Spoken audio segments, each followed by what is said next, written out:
Hey, this is Patreon mixtaper David Lee Smith here, and you are listening to my weekly mixtape with your host, Brian Coburn. It's badass. Ow!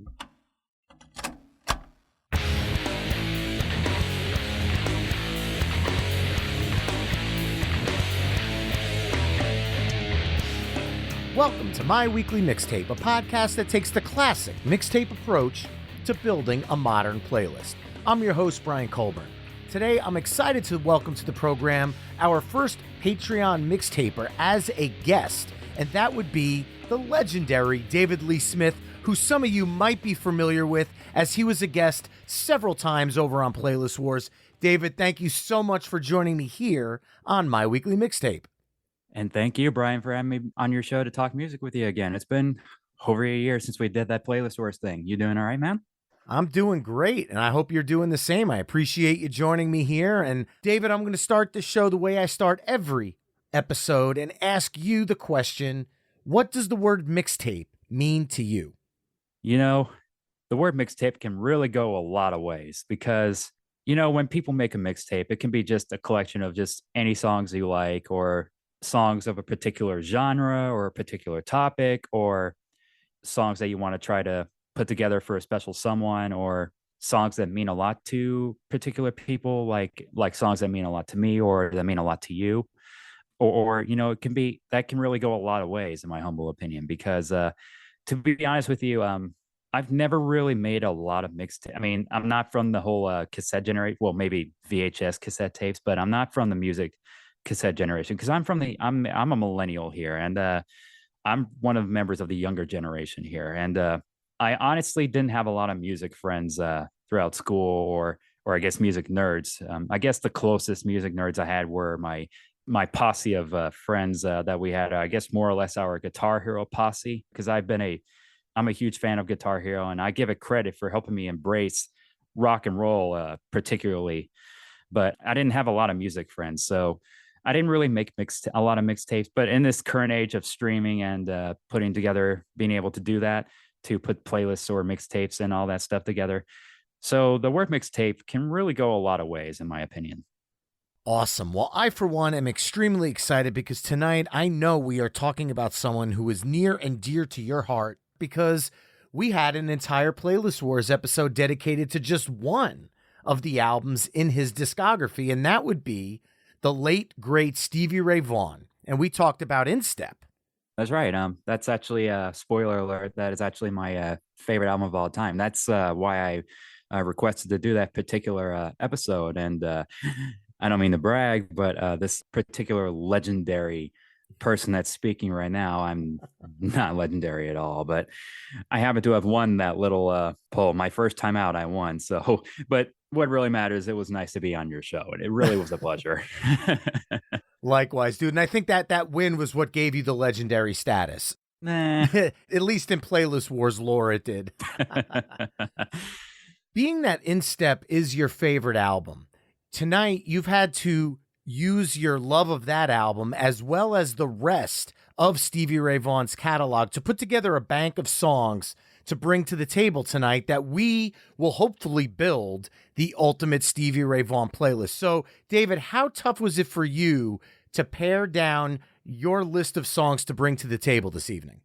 Well, it's sort of somewhat tough and not so tough because the Stevie Ray Vaughan and Double Trouble discography is not very vast. He only has 4 studio albums and a posthumous release that we'll get to here when we talk about the songs. So we're talking maybe 40, 50 songs, I want to say. So our selections are somewhat limited, not really, but somewhat. But I mean, obviously we have more than enough to fill in the 20 songs, what we've got here. But other than that, I mean, since I'm such a diehard fan of SRV and Double Trouble, I could have went with any song and, been like, I wouldn't have a problem with it, but obviously you want to go into like more like the like the songs that describe his career the best, or just huge highlights, or sort of like a best of kind of thing, or our own greatest hits kind of mixtape in a way. And but somewhat tough, somewhat not so tough.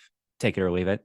That makes a lot of sense. And outside of the 4 albums like you talked about and the posthumous release of The Sky is Crying, He also had the family style album that he did with his brother Jimmy. And he is a musical chameleon because throughout the 80s, his guitar work was featured on songs like David Bowie's Let's Dance, James Brown's Living in America, and Stevie Wonder's Come Let Me Make Your Love Come Down, amongst many others. So while we'll likely be focusing on the blues aspect of his playing, he was a hot guitarist of the 80s decade, and a lot of musicians wanted him to play on their releases because of his unique approach to his instrument.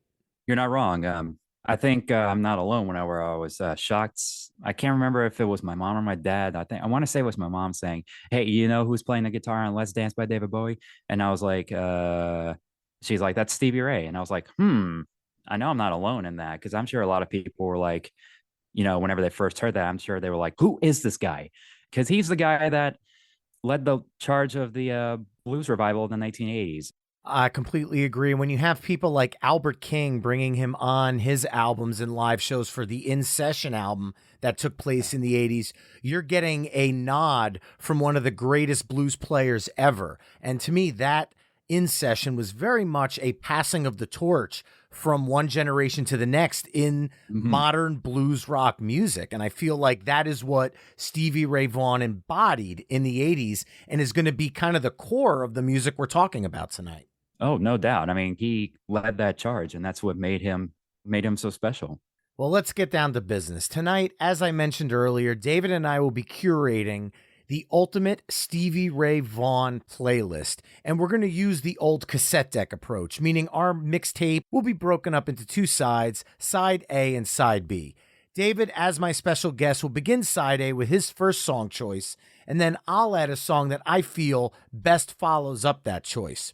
We'll then flip-flop choosing songs until we've mapped out 10 songs for side A. Then we'll give our mixtape a proverbial flip and we'll map out side B, only this time I'll kick the side off with David choosing second.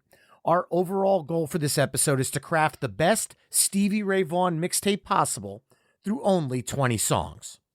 At the end of the show, you could take our conversation to the next level by visiting the episode page at myweeklymixtape.com to give our final mixtape a listen via the embedded playlist.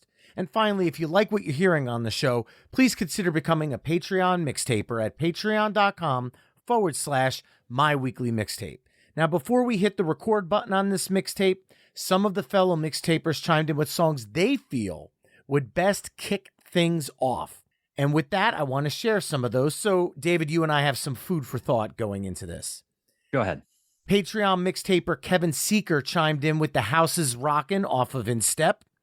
And Cactus Pete, which I simply have to read his chime in verbatim here. Crossfire, Tightrope, Crossfur, Finkel and Einhorn, Einhorn and Finkel, Crossfire, just a bit more energy, but I love them both. I love that kind of a chime in. Right. Elsewhere on the socials, folks who follow me at My Weekly Mixtape on Facebook, Instagram, Twitter, TikTok, and Spoutable also chimed in, and I want to give a quick shout out to a few of those. Kelly Bogus chimed in with Love Struck Baby. Chael chimed in with Hard to Be from that Vaughan Brothers album we talked about. CP7NY chimed in with Life Without You. Both Bruno Ravioli and Nick Bambich chimed in with The House is Rockin'.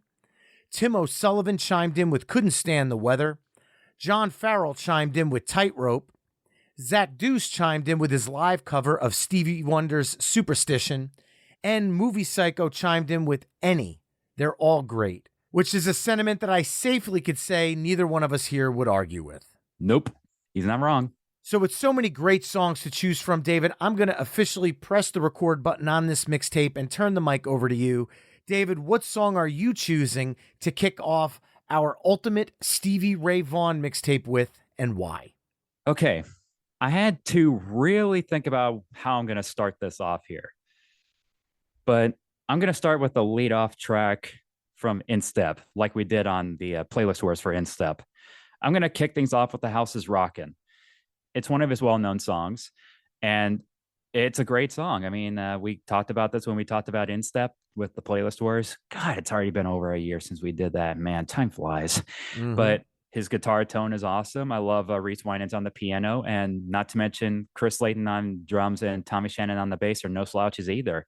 And they had a really special chemistry with each other, and it shows. And it's a great song. It's a great kickoff to that album. Stevie Ray Vaughan's voice is excellent. And the reason why I had to choose this over another song, excuse me, but it's because that, excuse me if you're not a particular fan of this particular team I'm about to talk about here, but I'm a fan of the Dallas Stars, and we just recently had a decent run in the Stanley Cup this year. Unfortunately, it did not go out the way we wanted, but still, I give them credit for having such a good run in the Stanley Cup. And the reason why I picked Dallas is Rockin' is because the Dallas Stars play this song whenever they win a home game. And I was hoping that I would love to hear them play this song at full blast whenever the Dallas Stars win the Stanley Cup. But there's always the next time whenever that's going to happen, whenever we have another chance of that happening. So I have to give the Stars credit for getting that far in the Stanley Cup playoffs. So that's why I had to start off with the House is Rockin'. So it was a bit of a tough choice, but that's why I had to start off with that. Even though I'm a Rangers fan and still a little sad about their demise much earlier in the Stanley Cup playoffs, the House is a Rockin', though, is what we're talking about here, not hockey. Yes. So I'm going to focus on that one. Could not have picked a better song to kick things off with. This is one that is a crowd pleaser. It's one of his anthems. It's a song that has endured generations of love. It is a stadium anthem. Like you mentioned, it's been used in movies. I remember Major League 2 used this song, and it's been used in television shows. This is probably Stevie Ray Vaughan's most accessible song, whereas the majority of people who are maybe not thinking they're familiar with his music hear this song and go, oh, that's him. Okay, I know that one, because the song is everywhere, and it's a perfect introduction to the kind of music we're going to be talking about tonight. This is probably one of his heavier blues rock songs, along with a few others we're going to talk about tonight, because, you know, I like to bring the heavy. But sure. Following up The House is Rockin', to me, there is only one song that could fit in that number 2 slot, because the groove is literally the perfect second song of the night vibe. And I am going to go with the second song on In Step, Crossfire. This song is probably my favorite Stevie Ray Vaughan rock song. The groove they catch, it's just that get your head bobbing. You could have opened up side A with anything. You could have started slow and bluesy, and then boom, you pick up the step for Crossfire. You could start with something fast like you did with The House is Rockin', but boom, you go into Crossfire. It's just that nice segue out of whatever you bring to the table. And I will say, as much as I love cover songs, the version that Reese Winan does on his solo album is absolutely incredible. I love that version as well. Not as good as the one on In Step, but a mighty good version, and a little bit more open for soloing, because, you know, Reese kind of opened up and did his thing a little longer in that, which I loved hearing. But regardless, track 2, Crossfire from In Step. That's the song that I was debating on whether I would start off this playlist with either The House is Rockin' or Crossfire. And I'm glad you did that, because I know we kind of talked about this on Playlist Wars. You were debating whether if Crossfire was a better album opening track, because I think it meant a little bit more to you than The House is Rockin', because that's what killed our bingo. I still blame you for that, Brian. Sorry. No. It's all right. I take the blame for that too, because I screwed up a bingo when we did that Battle of ZZ Top. So I'm partial to blame for that too. But yeah, I'm glad you mentioned Crossfire. Like you, the Reese Winans version we talked about as well. And I love that version. It's a really, really great version with Kenny Wayne Shepherd, and Reese Winans, like I said, is a monster keyboard player. I read an interview with Chris Layton saying that they were, I think it was Sony Music, the company, were trying to cut the solo out, so it'll be try to get the song Crossfire on contemporary music charts. So I'm glad they won the argument, because getting rid of those solos, just that would have been a crime in of itself right there. And I'm glad they won the argument, because hey, it went to number 1 on the mainstream chart. So I'm glad that happened. Could not agree more. So now, are we going to follow it up with a third In Step song? No. Another thing I wanted to point out, I forgot to do at the top of the episode, is that I want to at least try to pick 2 songs from every album, 4 studio albums, maybe a extra cut, but we'll do that as we go along here. But no, we're not going to follow up with another in step song. I think I'm going to go with the title track off of their second album, Couldn't Stand the Weather, as their third song here. It's my third favorite Stevie Ray Vaughan song. The cool opening with Jimmy Vaughan playing those little chords and Stevie's mini solos. And man, what a groove does it go into. And I love like I said, we talked about his vocals before. It's excellent. And his solos, my goodness, one of my favorite SRV solos. I mean, just it's always been a favorite of mine of his catalog. And I grew up with that song too. And the video, we didn't really point out the videos here, but The House is Rockin' is, playing in a house and it's partying. So, it's fun. Crossfire is it's not a funny video, but it's cool to watch him do his thing along with, with the horns and all that. But Couldn't Stand the Weather, I think, was pretty silly because, the band are getting water sprayed all over them. And and some of the people were getting blown away by it. And no, it's just complete cool all the way around. And I've always loved Couldn't Stand the Weather, the title track to their second album. So that's going to be the third song for this little mixtape here.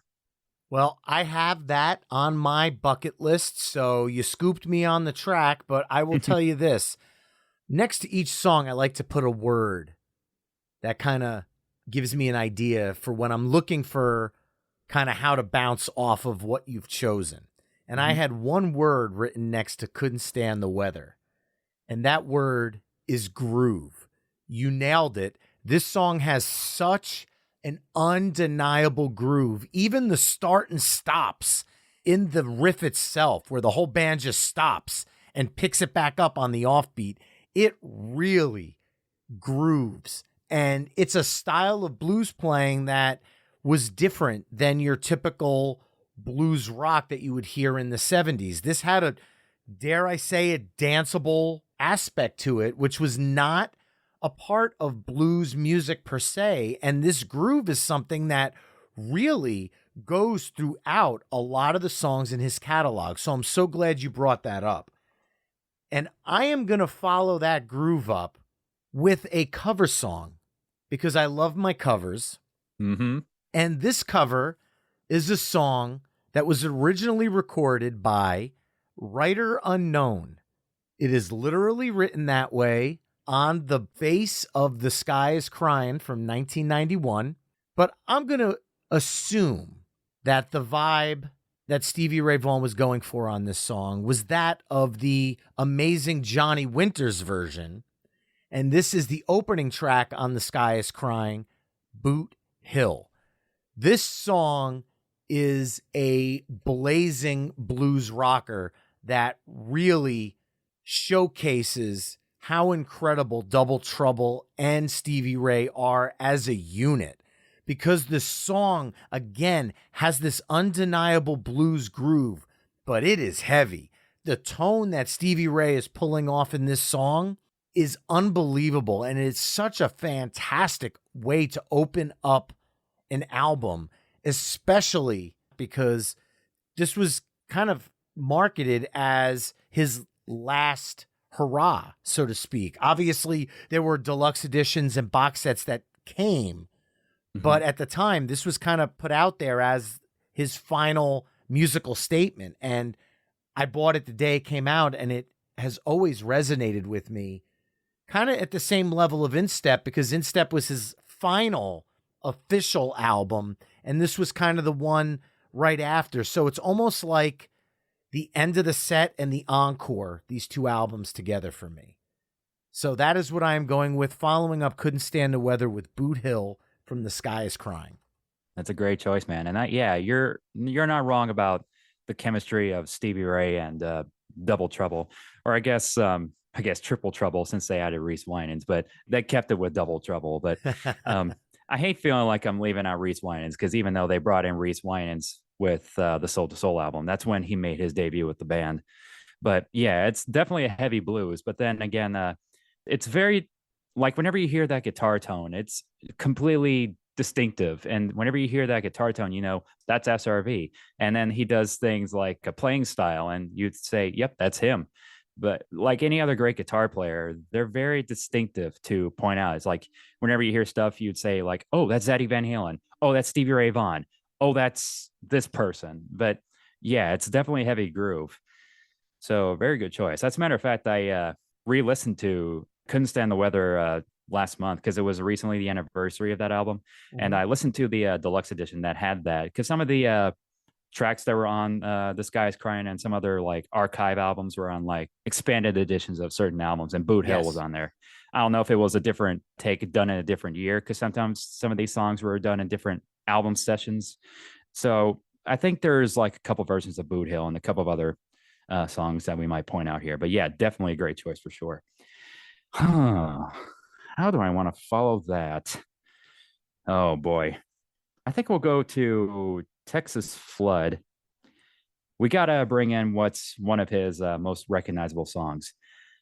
I think we'll go with Pride and Joy, because obviously Pride and Joy is one of his staples. Like everybody, well, I don't think I want to say everybody, but I want to say most rock fans, or at least most music fans, are aware of Pride and Joy. I mean, because it has that playing style, that tunga tunga tunga tunga tunga. That's a part of his style, and I'm kind of taking off of what Aaron from Ridiculous Rock Record Review said, because he talked about Texas Flood before. And he said, if you hear that dunka dunka, that's Stevie Ray for sure.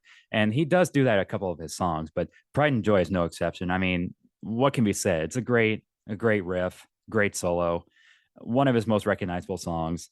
It's a radio staple. I mean, what can be said about that? It's just when we talked about groove, and yeah, I mean, because a lot of Texas blues, especially Texas blues rock, they're very groovy bands. Like ZZ Top obviously fits in with that description as well, because they're like masters of the boogie rock music.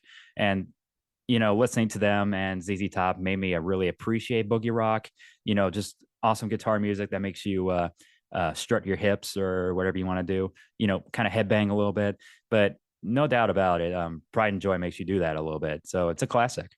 You nailed it on the last word. It's an absolute classic. It's that walking style, that chugging guitar that demands your attention, because it was, again, unlike the other bluesy rock songs that were on the radio at the time. If you think about the bluesy rock of, let's say, Keep Your Hands to Yourself by the Georgia Satellites, that was a little bit more pop leaning and pop friendly, where this one's leaning into the blues aspect of things and kind of staying away from the pop side, even though lyrically and vocally, it's a song that's easy to sing along with. Musically, it leaned more towards of what George Thorogood was doing than more of the poppier aspect of, let's say, like I mentioned, Keep Your Hands to Yourself. But I love that song, and I'm glad that that's included tonight. I had two versions of the song in my list. I had Texas Flood's 1983 version, as well as the in-session version with Albert King, because that version was a little bit more extended, and you got one of the greats of blues guitar playing on it as well. So that added this extra layer of legendary to the song. And I love that aspect about it. But following it up, that's actually tough. And I want to pick up the energy a little bit, because Pride and Joy is a great song, but it's a little bit more mid-tempo. And I want to crank up with a little bit more energy. So I'm going to jump up a couple years, and I'm going to go to 1985's Soul to Soul. And I am going to go with the cover of Hank Ballard's Look at Little Sister, which was a single from the album. And this song just slays. This song is heavy. This song demands you stop what you're doing and you listen to the awesomeness that's coming out of your stereo system. And it was this bombastic statement of a song that really, truly stood out to me on an otherwise fantastic Soul to Soul album. This one was the one song on the album that I had to go back and listen to immediately upon finishing the album for the first time, because it was the song that jumped out at me at the most, and arguably the reason why they chose it for a single. So following you up with Pride and Joy, I'm going to Soul and Look at Little Sister. Woo! Brilliant choice there, man. I mean, especially with the addition of Reese Winans, like we talked about. This is Mhm. his first appearance with Double Trouble, Soul to Soul album, and Look a Little Sister, and wow. I mean, especially with the addition of Joe Sublette on the saxophone, because that sax. It was saxy. Sa- I was about to say that See, sexy you get the sax. dad jokes here as Yeah, well. yeah. He finally. I was hoping you would bring in one of those stupid dad jokes. Can't go wrong with them. But yeah, I mean, the addition of Joseph Bled on sax, who Joseph Bled was actually Chris Layton's roommate, because there is a little podcast that I listened to that talked about the like her research into Stevie Ray Vaughan and Double Trouble, and she had interviewed Tommy Shannon and Chris Layton, and Chris Layton talked about his time with Joseph Bled, and they knew each other. But Joseph Bled also was on the horns for Crossfire. But yeah, Look at Little Sister is obviously one of the best known songs from Soul to Soul. It's another song I grew up with. And there's I don't know if you've seen this, but there is this little video of Muppets playing Look at Little Sister. I don't know if you've Yes, seen that. of course, it's the Muppets, man. Oh, man. They did an impressive job. Hats off to Zoot and the rest of the Electric Mayhem for tackling such a challenging tune. Oh, no doubt about that. I mean, man.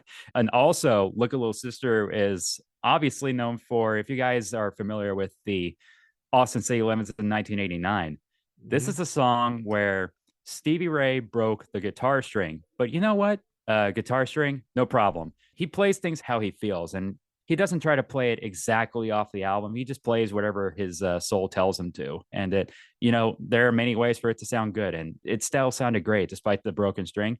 And he switched the guitars without even missing a beat, and that's just legendary in and of itself, right there with that guitar switch. Definitely check that out. But other than that, it's a great performance of the song. It's a great song too. Whew. How am I going to follow this? I think I'll go with a cover myself. I'm going to go from one of the archives, but it's on The Sky is Crying too. One of my favorite cover songs of all time, I think. Stevie Ray Vaughan and Double Trouble covered Jimi Hendrix so well. And obviously, there are two songs that they recorded that were originally done by Hendrix. But I think I'll go and start off with that's on The Sky is Crying here. And that is their version of Little Wing. Yes. Woo! What can be said about that version, man? I mean, obviously Hendrix sang on his original version from Axis Bold as Love, which is a fantastic album. But I think he would have, he was a great singer, and both him and Hendrix knew how to sell their lyrics, even though they didn't have the greatest of voices. But they knew how to sell their lyrics and really communicate with what they're talking about here. So it's unfortunate that he didn't sing on Little Wing. I'm very curious what he would sound like. But then again, I'm also happy that he kind of took it further than what Hendrix did on Axis Bold as Love. Because unfortunately, the Hendrix version is only a little over 2 minutes, which is a shame. Because I would love to. I think anybody who's a big Hendrix fan like myself would have loved to have seen how far they would have stretched it out, especially on Bold as Love, since it was so short. But I'm happy that it's been stretched out to over 6.5 minutes here. But it's completely instrumental. But what can be said? He played Hendrix so well, and he did his own stamp on it, and without stepping on the master's toes. But just, just breathtaking, absolutely breathtaking. Tackling Jimi Hendrix in any aspect is a challenge of gargantuan proportions here. You are tackling one of the best guitarists ever in the history of guitar playing. And to be able to do it with the authority that Stevie Ray Vaughan pulled off in Little Wing, and to make the guitar become the voice of the song versus the lyrics that are on the original. So you're taking a song that is well known lyrically and just stripping that from the song and trying to pull off the song similar to what Jimi Hendrix himself did when he covered Born Under a Bad Sign, which ended up on his blues compilation that came out in the 90s. You're taking a song with lyrics that you know. When Cream did Born Under a Bad Sign, there are lyrics to this song, but Jimi Hendrix took it and made it 8 minutes of just his guitar doing the talking. And I love the fact that Stevie Ray did that with this version of Little Wing, because The guitar told Mhm. all that needed to be said. So coming out of that is a tough challenge, but I think I've got the perfect song to do it. And that is a song that was originally recorded by Robert Geddens, and it's the slow burn of Tin Pan Alley, aka Roughest Place in Town, from Couldn't Stand the Weather. 9 minutes and 10 seconds of tension that you could feel throughout the song. It's slow, it's chill, but there's something about this song that is just commanding your attention. I know there's some people that aren't into long songs, but this one, the tension continues to build, and the playing through the subtleness of the way he's delivering the guitar lines adds to this song. And it's just so well done. And it's such a great fit coming out of Little Wing because it kind of brings the vibe down a little bit coming out of Little Wing, but at the same time is really expanding upon the overall skill set that Stevie Ray Vaughan and Double Trouble have, because it is very easy to make 9 minutes boring. And that never happens in this version. When the song's over, you feel like it could have went on much longer. So following up Little Wing, I'm going with Tin Pan Alley, a.k.a. Roughest Place in Town. Yeah, over 9 minutes, never boring. Excellent, excellent, pure blues right there. And when I talked about Couldn't Stand the Weather on R4, I did research, obviously.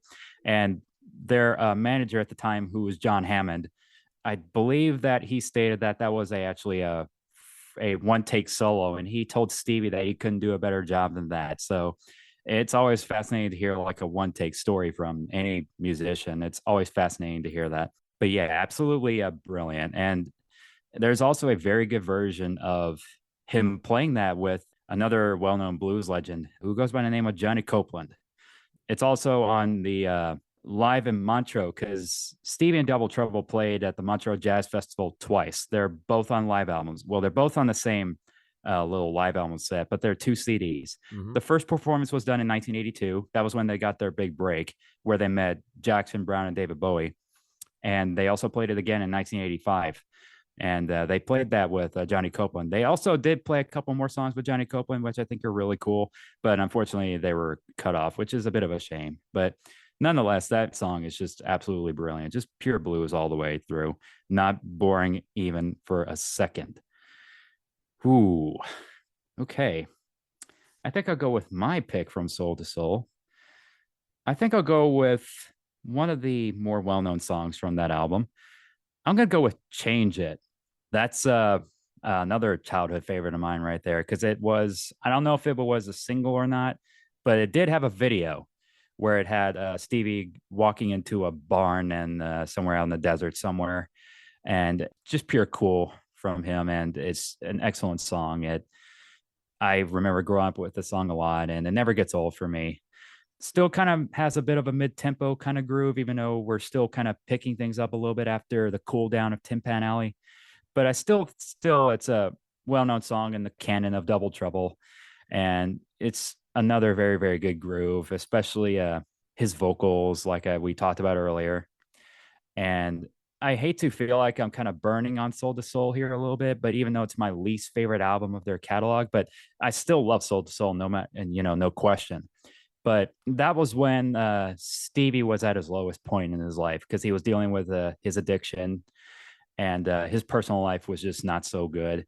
And there's this VH1 Legends documentary about Stevie, when they talked about how Soul to Soul kind of lacked the fire and bite of the first two albums, Texas Flood and Couldn't Stand the Weather, even though it's still, I kind of see that because it did take a long time for them to record the album. But still, I think it's a really, really good album, no doubt about it. But I just wanted to pick, I think, one of the better songs off of that album, which was Change It. So it means a lot to me for sure. Well, I'm glad you did that, because that is another one of the songs I had on my list from Soul to Soul. So that makes my life just a little bit easier. Great song. I think you said everything that needs to be said about it. It was a low point in Stevie Ray Vaughan's life, and it kind of came out in the music, whereas songs that were more sad and heart-wrenching from that album, like Ain't Gonna Give Up on Love, Hmm. that really speaks volumes on that album because of what he was going through at the time. But Hmm. the more upbeat fare on that album didn't pay off like it did on other albums, except I think Change It. Again, that's a little more mid-tempo-y, but Change It is one of the songs that did pay off from this album. And obviously, Low Point aside, what he's going to come back from that with moving forward is obviously, or probably, his best album ever, which was '89's Instep by the time they Hmm. got to it. So Hmm. love the pick. And now we get to close out this amazing side. And one part of Stevie Ray Vaughan's music that we have not talked about tonight so far is the way that Stevie Ray Vaughan can handle jazz music. Stevie Ray Vaughan is the person that introduced me to jazz music. And there's something about when Stevie Ray Vaughan plays jazz that it just takes the room over.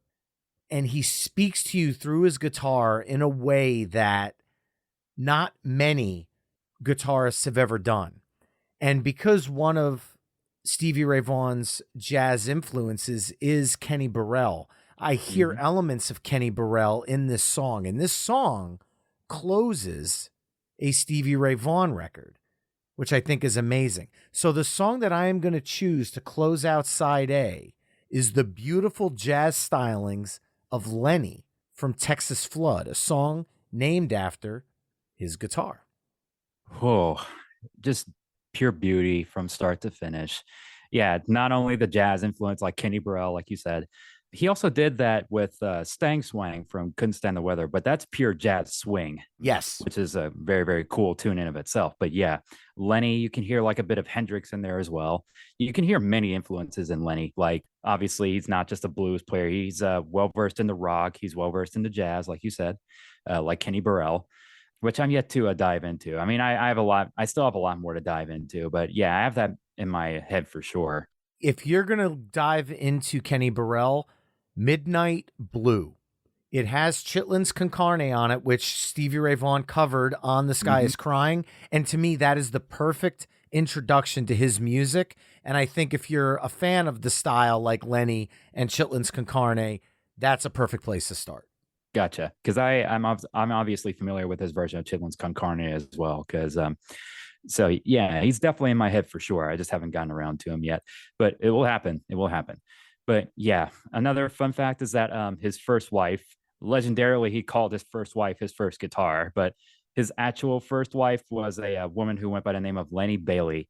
Unfortunately, the marriage didn't end very well because they were fighting and all that because of his Stevie success. Lenny felt that she was being pushed to the sidelines, and it was a very, very bitter ending to their marriage. And if you want to know more, you can just watch that VH1 Legend documentary, which is a very good documentary.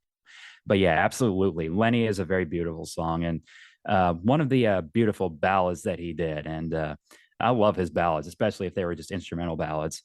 But we'll get to that at some point. No doubt about that. I have a feeling we will. And that, Yeah. Mixtapers, concludes side A of our ultimate Stevie Ray Vaughan playlist, which consists of The House is Rockin' from Instep, Crossfire from Instep, Couldn't Stand the Weather from the album of the same name, Boot Hill from The Sky is Crying, Pride and Joy from Texas Flood, Look at Little Sister from Soul to Soul, Little Wing from The Sky is Crying, Tin Pan Alley, aka Roughest Place in Town from Couldn't Stand the Weather, Change It from Soul to Soul, and Lenny from Texas Flood. You can always head to myweeklymixtape.com to hear all the songs we've discussed in this mix through the playlist embedded on the episode page. So, David, while I'm flipping the tape over and getting ready for side B, what are your thoughts on side A thus far? Do you think we're hitting the right notes so far? Uh, I was hoping you were going to ask, are we in step with our picks? But without a doubt, we are on point like a number two pencil, man. And it's that number two pencil I think is very, very sharp and fine right now so far. All right. Well, I'm going to put that pencil to paper right now with my first pick for side B. And that one, if it wasn't sharp enough, this will be the final push that it needs, because Stevie Ray Vaughan's guitar is never sharper than the opening of Couldn't Stand the Weather and the instrumental Lightning Fury of Scuttle Button. One of my favorite heavy blues rock jams. This song is under 2 minutes. This song is literally lightning in a bottle musically. It is full speed ahead. Now that I have your attention, let's get this show on the road. And if I'm kicking off any side of a Stevie Ray Vaughan mixtape or playlist, this is a song that kicks it off for me. However, I love The House is Rockin' for side A, so I feel like this complements that exact same vibe that you're opened up side A with, only this time in instrumental fashion. So track 1, Scuttle Button from Couldn't Stand the Weather. Man, if you want to know how to kick off a ball game, Scuttle Button from Couldn't Stand the Weather does the job well. And we already kind of gave you a little whiff of Stevie Ray's instrumental prowess. And not to mention, we talked about Little Wing. That's a pure instrumental version of the song. But his instrumental prowess, like I said, is just outstanding. And it makes you, like Scuttle Button is just pure fast pace, just mind blowing. I mean, that's how you kick off a follow-up album to Texas Flood. And it's just, yeah, that's how you kick off a ball game right there. Just, wow, amazing. Whew. Wow, how am I going to follow Scuttle Button? Well, I've already picked the title track, Couldn't Stand the Weather, because that does follow up Scuttle Button. But, what can I do here? I think I'll go to Texas Flood with the title track, Texas Flood, originally done by Larry Davis. And as if we weren't complimenting Stevie's guitar enough, his guitar obviously is the star in the song. And I just have nothing to say. I mean, I just want to leave it with nothing to say. I mean, because what can be said about his fantastic guitar playing? I mean, in a lot of these songs, but man, he's like a lot of other bluesmen, and they do a lot of great cover songs, and they did them justice. And actually, there's a version of Texas Flood with Larry Davis as guest vocalist on YouTube, and I think it's really cool, especially when he was able to collaborate with older blues artists like Albert King and a lot of other people from that old era. But just the fantastic soloing, his vocals obviously are well done once again. Just, man, wow. That's all I got to say about that. Well, I think you nailed it. What else can be said about Texas Flood? It truly introduced the next generation of blues rock to the world in 1983, because that song is your slow blues rock staple. And that is a core part of every blues show. And if you can't capture the audience's attention with a slow blues groove, you're not going to make it in blues music. And Texas Flood showed that not only does he get your attention with the song, he commands it through the entire song with some of the best playing on that entire album. I absolutely love the pick. And I am going to follow that up with my first deep cut of the night. This cut is not on a Stevie Ray Vaughan album. Instead, it's on a movie soundtrack. And that movie is 1987's Back to the Beach. Most people remember that movie as the one that Pee Wee Herman sang Surfin' Bird in. And you are absolutely correct. I had that Surfin' Bird on 45, as well as when I finally got the full-length soundtrack. And when I got the full-length soundtrack, I discovered a Stevie Ray Vaughan song that blew my mind. Because I wasn't the biggest fan of surf rock, but I knew that Dick Dale was surf rock. And on the Back to the Beach soundtrack, Dick Dale and Stevie Ray Vaughan throw down on a cover of the Shantae's Pipeline. And it shows a side of Stevie Ray Vaughan that you don't hear anywhere else on his catalog. So not only is he the blues guitar maestro that you know from songs like Texas Flood, not only is he the jazz player like you hear in Lenny off Texas Flood as well, or the rocking player like Scuttle Button or The House is Rockin', he could play surf rock with the best in the business.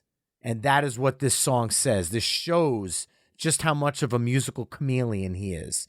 So I am following up Texas Flood with Pipeline from the Back to the Beach soundtrack. Wow. I mean, like we talked about earlier, he had a lot of music influences in his playing, and he could really, like you said, he was a true chameleon with his instrument. However, people should really check out the version that he did with his brother Jimmy when they were playing that double neck guitar. Stevie's playing the top half of the guitar, I believe, and Jimmy's playing is wrapping his arms around Stevie, and he's playing the bottom half, if I remember correctly. But yeah, very, very good pick for sure. Whew, man, covers galore here. uh, I think I may as well go and just get this out of the way. I'm going to go with the other song that they covered Jimi Hendrix with. And I'm just going to go and pick their cover of Voodoo Child's Slight Return from Couldn't Stand the Weather. I'll be honest with you, this is my favorite song of all time. Not only is it my favorite Jimi Hendrix song, but it feels kind of sacrilege for me to prefer this version over the Hendrix original. But don't get me wrong, it's like 50.1% Stevie Ray Vaughan version for me and 49.9% Jimi Hendrix version. Because, like I said, that's my favorite Hendrix tune.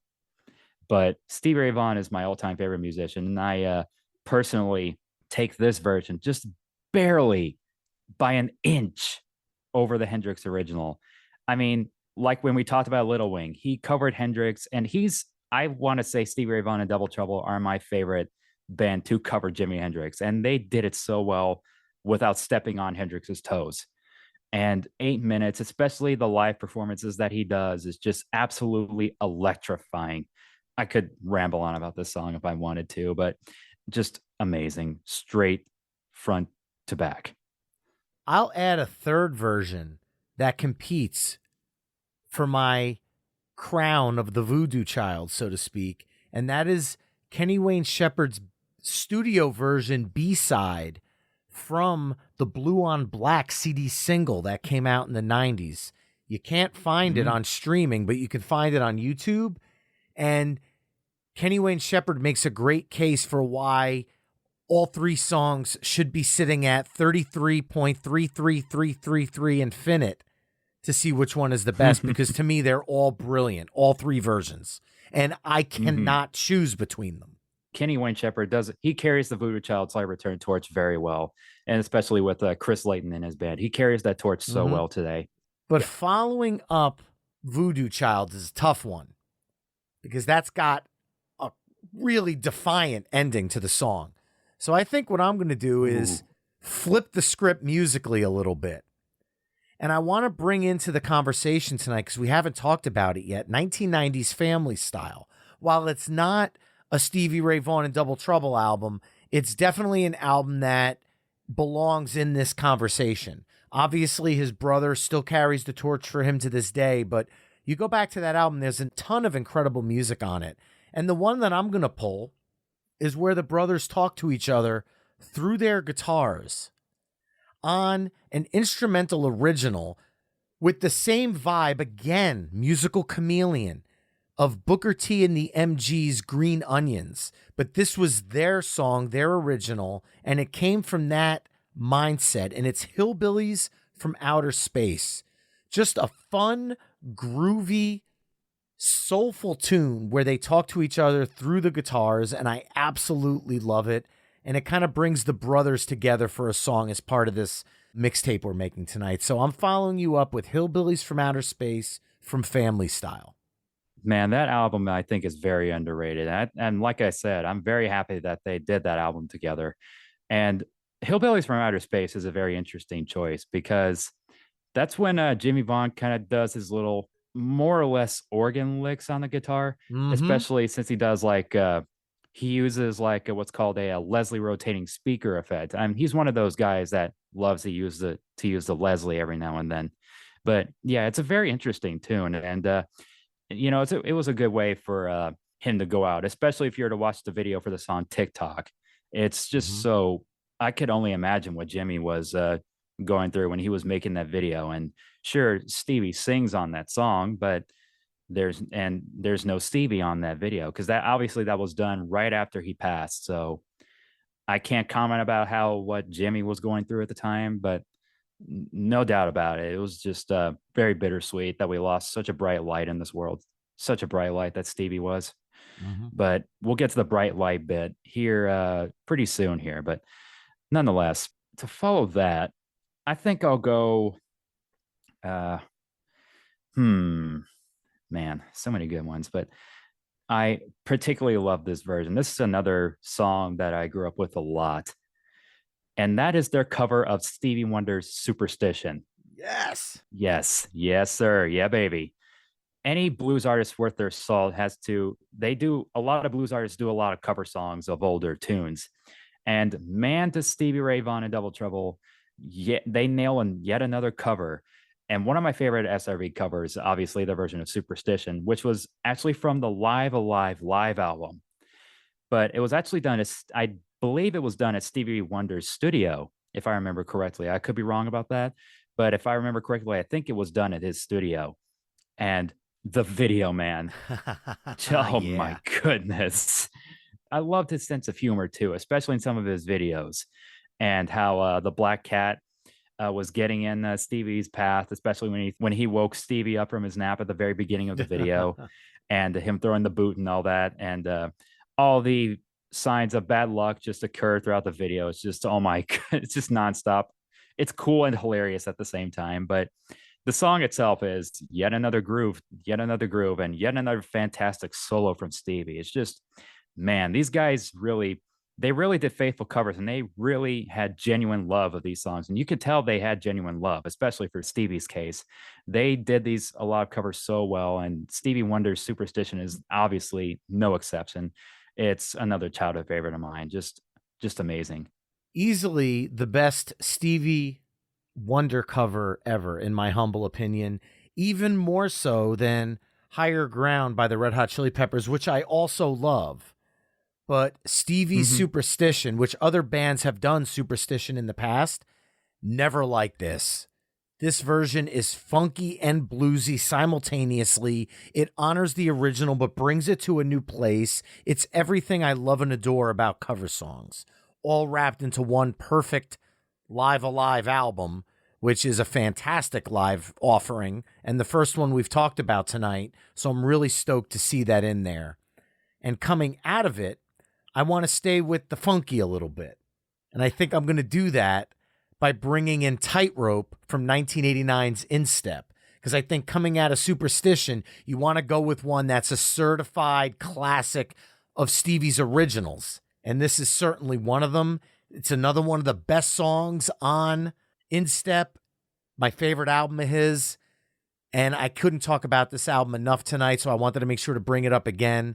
And that would be Tightrope following up Superstition to keep that kind of funky groove going right now.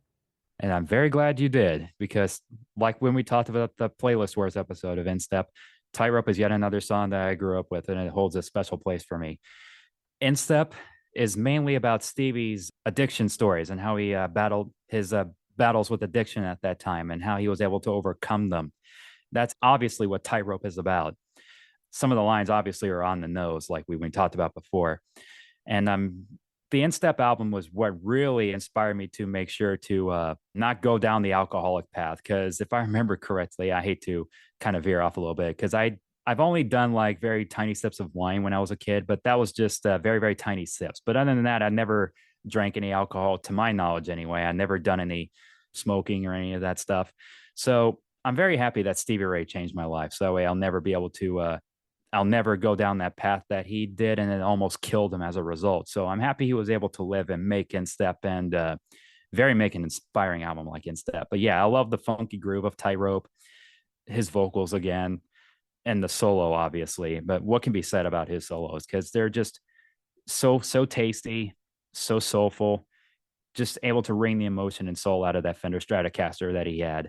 Just obviously, what can be said about Tightrope as well? It's another well-known tune of his, obviously. Hmm.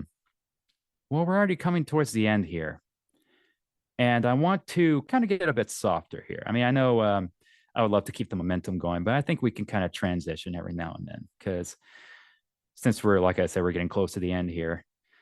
I think I'll go with Soul to Soul's Life Without You, because it's a very, very beautiful song. And I know it's a very, very complete tone shift from Tightrope, and it's very somewhat energetic song, but now we're going into not so energetic. But like I said, we're getting towards the end here, and I want to kind of end on a very, very beautiful note as we kind of get towards the end here. Life Without You is obviously no exception. When we talked about Lenny, very beautiful ballads that he did. However, this is the only ballad, to my knowledge, unless you talk about Ain't Gonna Give Up on Love from Soul to Soul as well, is a ballad that he sang on. Mhm. It's a song that he wrote as a tribute to a friend of his that passed away, if I remember correctly. I don't know. I forgot that person's name, but I think that was a tribute to his friend. So just beautiful. The way he sings it just softly. And one of the lines from that song is on Stevie Ray Vaughan's gravestone. Thank you for all the love that you passed our way, near the end of the song. And it was cool to actually go up to his gravestone back a couple years ago with my parents. Because when we went to this restaurant called Ojeda's, that's somewhere in Dallas, if I remember correctly, it's a Mexican food restaurant. Texas loves our Mexican food, and I'm no exception to that. But after we ate at that Ojeda's restaurant, we went to Laurel Land Memorial Park, which is where the Vaughan family is buried. We went up to Stevie Ray Vaughan's gravestone. It was just such a moment for me, and that's as close to Stevie as you're ever going to get in this context. Like I said, it's such a shame that he passed before I was born, and I think anybody who's anybody would have loved to have the pleasure to have watched him. And I know a lot of people have watched him live, but man, it's just such a beautiful song as we kind of wind things down here. Life Without You. Love the pick. I think you summed the song up brilliantly. It is really the only true ballad because like Tin Pan Alley, aka Roughest Place in Town, which I used as track 8 on side A, is a slow song. But make no Mm-hmm. mistake, Tin Pan Alley and Life Without You are two completely different types of slow songs. Life Mm-hmm. Without You is truly a ballad, where Tin Pan Alley is a slow burn blues song. And there's a big difference in vibe there. So I think what you're saying with Life About You completely rings true. And there are only 2 songs left here. And I have my last pick of the night, and then you close things out. Now, I am going to gamble for a minute here. You and I, breaking the fourth wall here of the show a little bit, talked prior to this episode and talked about what our favorite Stevie Ray Vaughan song is. So I am going to gamble that you are going to pick that as your last song, and I am not going to take that moment away by putting that song in the 9 spot, which to me is the wrong spot to put this song in. So I hope I'm both right with my gamble here and maybe a little bit of predicting the future. But I am going to go with, for track 9, an album we've talked about tonight but haven't represented, and that is the In Session album with Albert King. Albert King was 60 years old when this album was recorded. Stevie Ray Vaughan was more than half his age. He was 29 years old. And these two threw down for a concert that was 2 generations of blues. And what I feel is Albert King passing the torch.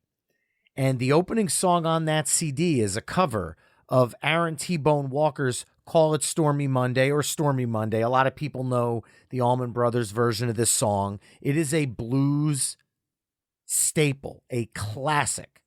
And Albert King and Stevie Ray Vaughan take it to the utmost heights for 9 amazing minutes. And this is where a legend of blues, one of the kings of blues, literally and figuratively, because you think of blues, you think of Albert King, you think of B.B. King. And Albert King passed the torch to Stevie Ray Vaughan on the In Session album. And I feel this was a massive moment in blues music. And I wanted to represent what might have been a highlight for Stevie Ray playing with one of his idols on stage in what was just one of his most amazing concerts. And I know he's got a lot of great live albums out there, but man, when you've got Albert King throwing down with you, it's just other level. So closing out my portion of the evening, coming out of Life Without You with Call It Stormy Monday from In Session. Yeah, you're not wrong about that. Call It Stormy Monday is an absolute blues standard. For Stevie, a young Stevie Ray Vaughan, when they were trying to revive the blues scene in Austin at a club called Antone's, and when the owner Clifford Antone was wanting to bring the old blues legends to come and play at that club, Albert King was no exception. And when Albert King played there one night, Stevie had the guts to sit in with Albert. And this is pretty known in Stevie Ray Vaughan lore. Jimmy Vaughan recalled that story when Stevie sat in with Albert, and it was very gutsy for a young Texan kid named Stevie Ray to talk to a blues legend in Albert King. That I could only imagine what kind of a moment that was for Stevie to sit in with one of the people that he emulates the most. That was Albert King. And then Stevie basically was under Albert King's wing when they did that In Session album. And it was like that they knew each other for a long time, even though they were generations apart. Man, just to experience two of the greatest in blues music right there, generations apart. Hmm. Well, you said you're going to predict the future. I hope you got your crystal ball out. I can't see you, but I hope you got your crystal ball. Imagine your crystal ball in front of you. Like, kind of wave your hands a little bit. I'm waving Because, them because if you don't pick the right song, I'm going to cry. well, I'm just going to close out with another song from Prince. No, I'm just kidding. I'm breaking the future. Right? That's breaking the future right there. But for the record, we did agree on a song that we were definitely going to close out this mixtape. So we're compromising ourselves right here. But I make the rules as we go along. we're kind of compromising ourselves here, folks. But we obviously agreed that we were going to close out this mixtape with the absolute final song that they did from Instep, and that is the beautiful Riviera Paradise. That obviously had to be the closer for not only Instep, but for this mixtape. What can be said about Riviera Paradise? It's a fantastic, over 8 minutes long. I want to say it's kind of like Lenny, like when we talked about earlier. It's obviously more of an emotional feel rather than Tin Pan Alley, which is like a pure slow blues. Tin Pan Alley is not really going for an emotional mood. However, Riviera Paradise is without a doubt emotional. It makes me cry, and the version that they did, that Reese Winans did with Kenny Wayne Shepherd, is obviously a very beautiful tribute to him. I don't know why I like when we talked about that Playlist Wars episode that the Reese Winans version with Kenny Wayne Shepherd on guitar. I don't know. It just makes me feel like I cry a bit more whenever I listen to that version because obviously they're paying tribute to Stevie and it's so well done. But obviously, I cry at the original sometimes, occasionally too, but just never gets old. And it's so fascinating that that was done in one take. That the producer Jim Gaines, who worked with Ronnie Montrose and Carlos Santana, he produced the album. And there's a story that the tape was about to run out, so he was trying to signal to Stevie that was happening. So when they ended Riviera Paradise with the water current fading out, and if you were to listen to the version that they did on 1989's performance of Austin City Limits, just oh my, I'm just gonna leave it there because I've got nothing to say. That's another song that's absolutely breathtaking, and what a way to go out to as a last hurrah for his band and for the loss of such a bright light in this world that we definitely need more people of. Just such a humble and modest soul like Stevie Ray Vaughan. Just beautiful way to go out. 100% agree. I mean, look, you and I gushed over this song on the Playlist Wars episode at Mm-hmm. length. And that was when we decided to do this episode. I messaged you and said, you realize that no matter what, if we don't end with Riviera Paradise, we're doing this episode wrong. So I was Right. hoping that you stuck with that discussion that we had, because if not, I would have cried, because this really is the perfect way to sum up his entire legacy of music. And then I tried to tip my hat to it because Lenny off of Texas Flood was from his first album, closing it beautifully, and Riviera Paradise closes out his last album before The Sky is Crying posthumous release, of course. but his last album, Living, with Stevie Ray Vaughan and Double Trouble. I felt like that it's a nice fitting to have each side end with one of those bookends from his first and last album. And then Lenny and Riviera Paradise mean the world to me. My wife and I had that playing as dinner music during our wedding because to me, you don't get a more beautiful vibe song than those two. And Riviera Paradise is amazing as Lenny is, but double the length and just so much more going on. When he's doing this stuff at the top of the guitar and making it musical, it's just unbelievable because that's kind of taking his rock persona and weaving it into this beautiful jazz tune. And I'll be honest, it was Riviera Paradise that got me into jazz music because Riviera Paradise made me appreciate his cover of Chitlin's Con Carne from The Sky is Crying, which made me look into Kenny Burrell, which made me start going deeper and deeper into the bop jazz scene. So Stevie Ray Vaughan opened an entire genre of music to me through this song. The first time I heard it, I was driving in my car coming back from college, and I literally had to pull the car over and sit on the side of the road and just finish the song.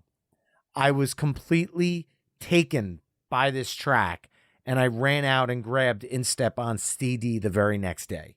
And it has been a part of my life ever since the first time I heard it.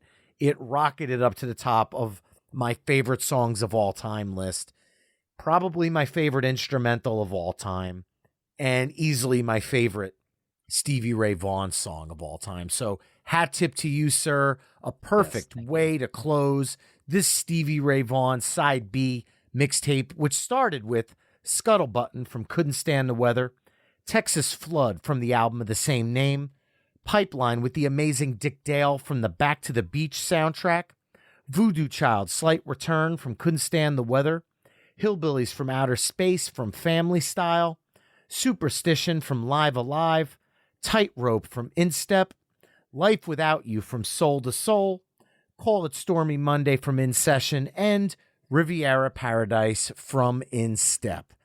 You can always head to myweeklymixtape.com to hear all the songs we've discussed in this mix through the playlist embedded on the episode page.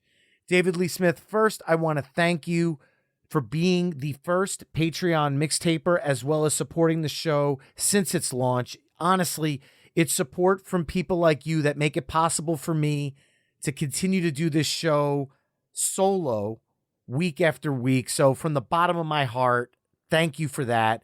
And also thank you for being a guest on the show. I had a blast talking Stevie Ray Vaughan with you, and I look forward to having you back on very, very soon. Oh, shucks, man. You're making me blush, man. But no, obviously, I cannot thank you enough for guys like you doing a music podcast like this and having allowing outside guests, because it's always a pleasure to be able to talk on podcasts like yours, to talk about passionate stuff and things that I'm very passionate about, and music is obviously one of them. And I appreciate you for doing this, and as well as Playlist Wars with Gomez. And so I give Gomez credit as well. So it's been a pleasure. Likewise, man, likewise. And remember, you can find My Weekly Mixtape on Facebook, Twitter, Instagram, TikTok, and Spoutable at My Weekly Mixtape. You can also head to myweeklymixtape.com to check out the full catalog of My Weekly Mixtape episodes. And if you want to support the show, please consider becoming a Patreon mixtaper at patreon.com/My Weekly Mixtape. That's all for this week. Thanks again for listening. Until next time, enjoy the tunes.